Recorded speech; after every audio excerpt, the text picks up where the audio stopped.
Hey guys, this is Rocking3 bringing another parts and tune video for Forza 5. It'll be a live commentary. And today on our parts and tune we're going to do the Buick GNX. Very popular car. It's doing really well on the leaderboards. And this one is actually very fast. Very happy with it.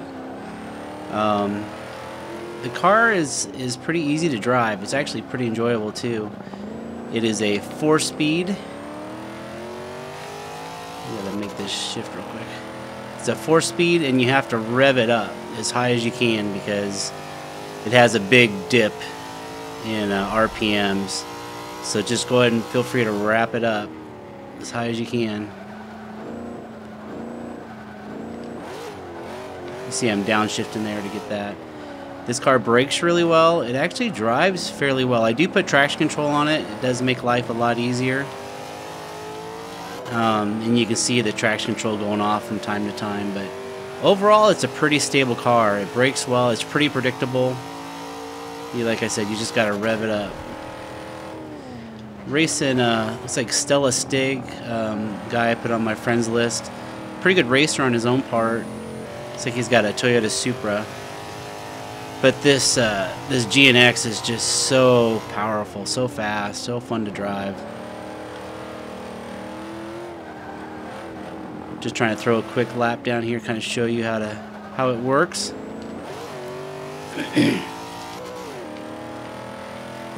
He's sticking with me pretty good. I think he was about 400th place, so it's not like it's top 100 or anything, but this GNX I have put in the top 100 a couple times. It's pretty impressive.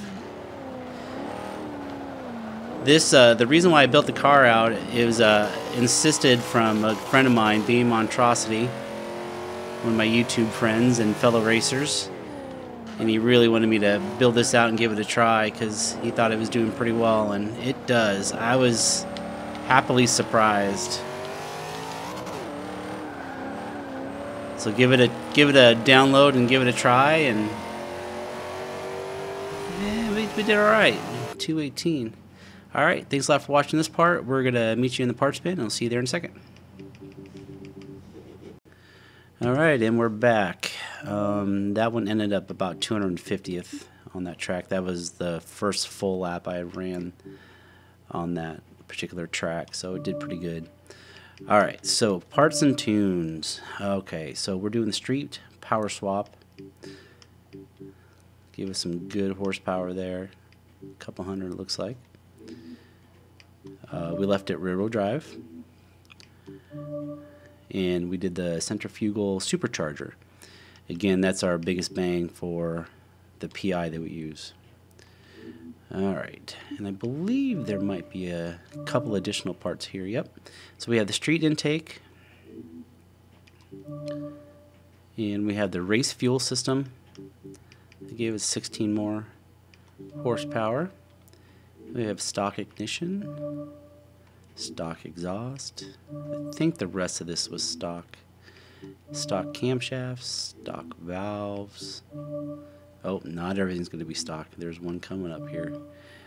Stock pistons and compression. And we're going to have the race centrifugal supercharger. Again, they gave us 66 horsepower for 31 PI. That's pretty big. We have the race intercooler. That gave us 29 horsepower for 6 PI. That was a big value as well. And we have the race oil and cooling, and that provided us with 7 horsepower for 1 PI. Really good return on that. No flywheel. We're going to have the race brakes. Better make sure I show that. We're going to have the race spring and dampers, the race front anti-roll bars, the race rear anti-roll bars. We're going to have the full race chassis. And we have the race weight reduction. Definitely helps on the acceleration. This car accelerates really, really well. On here, we do not have anything clutch, so it's going to be stock clutch. We have the stock transmission. You see that it's just too much PI for the transmission. We have the street drive line. That was just a PI filler. And of course we have the race differential. On the tires, we're going to have the street tire compound, so we were able to go up one level. And we have the stock front width 245 50s, and we have the full width in the rear, the 345 35s. The wheel, I think I was able to go with a lighter wheel this time. Let me find it. I think it was the BBS. Must be in the middle one. Ah, first one there, BBS. So you can find a weight equivalent for that one if you don't like the looks of those wheels. We have stock rims front, and we have stock rims in the rear. I think you can play with that a little bit, but I think what I found was that it just didn't accelerate very well, and the car itself still drives pretty well with the stock rims. We're going to have the front and rear aero, and we did put a hood on it, so I did this last hood, and it gives you a little bit lighter. You can go with any of those if you want. Gain a PI and put it somewhere else if you would like. So that is the parts around the car. Again, very, very fast car. If you guys care about these numbers, it's a 509 horsepower, 503 pounds of torque, and it's a 3,100 pound car, almost 3,200 pound car.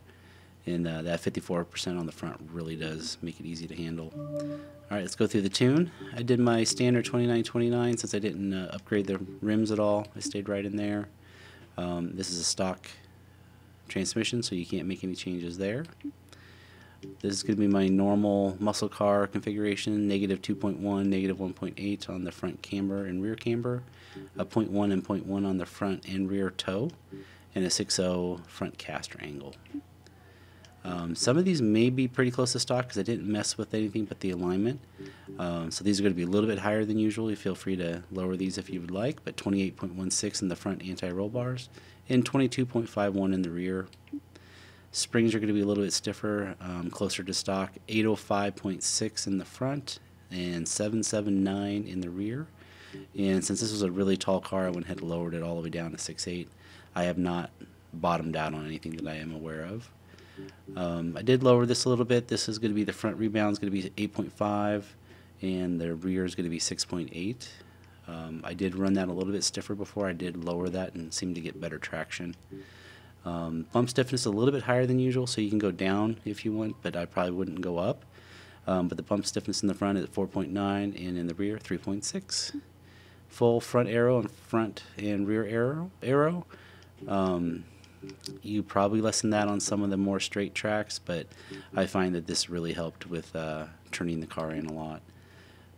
Standard brakes for me, 53% on the muscle car and 140% braking force. It works really, really well if you don't use ABS. And differential I have at 44 and 8. This car is really good. I have it in the top 100 in a couple of tracks. I have it in the top 200 in about 4 or 5 tracks.